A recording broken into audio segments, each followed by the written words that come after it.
Hi, today I want to show you how to do a alternate cable cast on, or sometimes it's called the invisible knit one purl one cast on.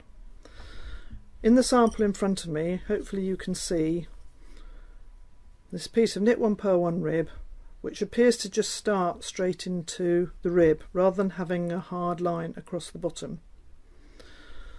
So this is a 2 needle cast on,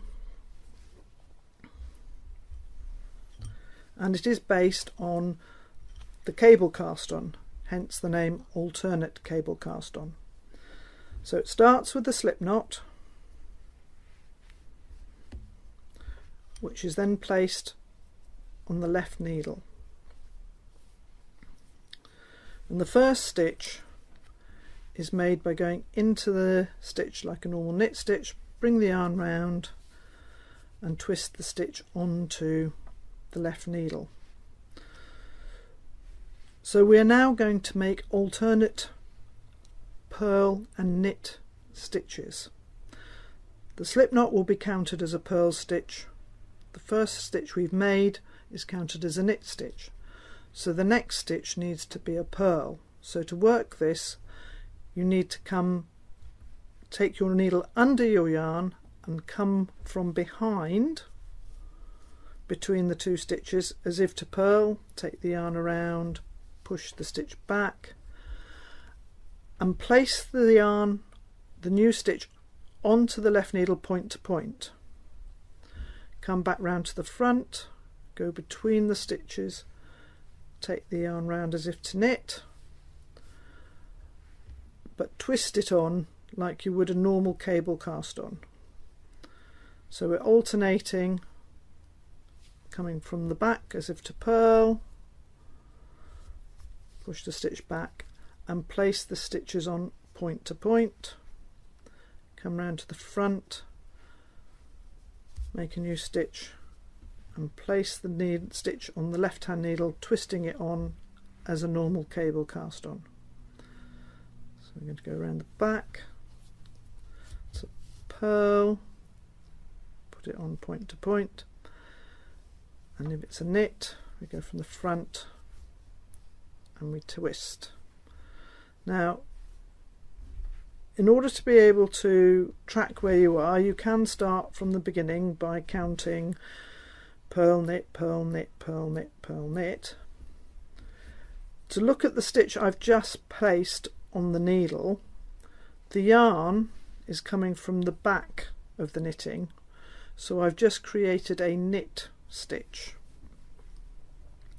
If I now make a new purl stitch and place it on the needle point to point, in this situation the yarn is coming out of the front of the knitting, so that should help you to recognize whether you've just made a purl stitch or a knit stitch. So I'm going to make a knit stitch, place it on, purl stitch point to point, I'll make one more knit stitch.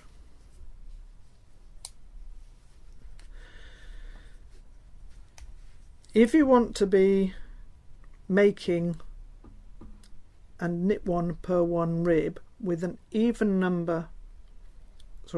odd number of stitches, i.e. starting with a knit stitch and finishing with a knit stitch, you discard the slip knot at the end of the first working row.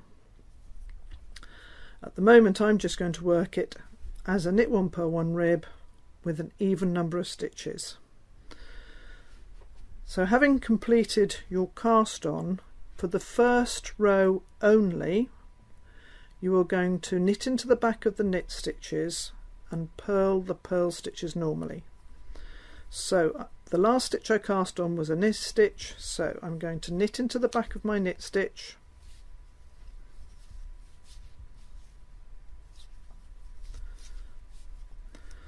purl the purl stitch normally, knit in the back of the knit stitch, purl normally, knit into the back of the knit stitch, purl normally, knit into the back of the knit stitch, purl, knit through the back loop, purl, knit through the back loop, and purl. From now on you just continue working your normal knit purl rib, but by knitting into the back of the stitch it straightens out, makes the stitch flatter. So if I work another row in rib, I am now working a normal knit 1 purl 1 rib.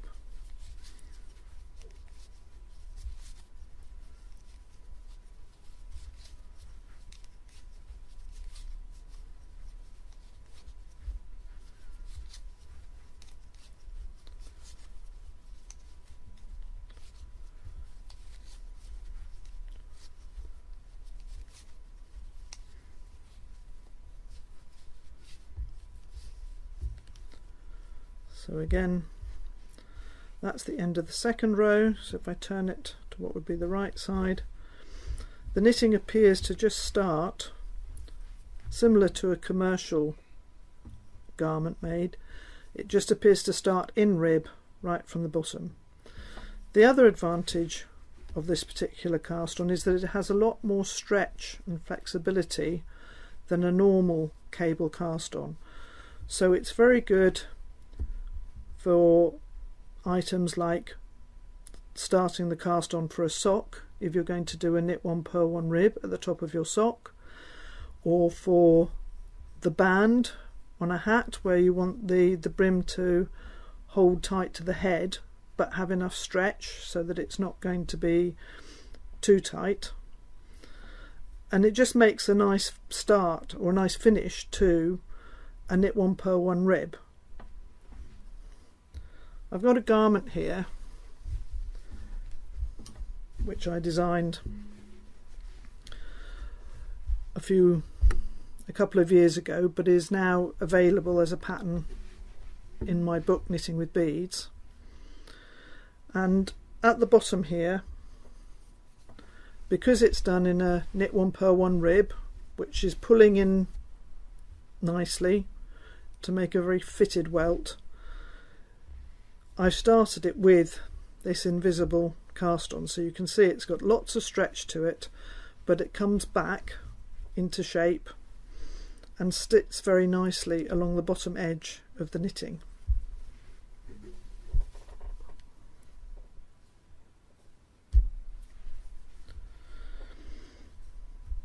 So that's how to work the alternate cable cast on, which is also sometimes known as the knit 1 purl 1 invisible rib cast on.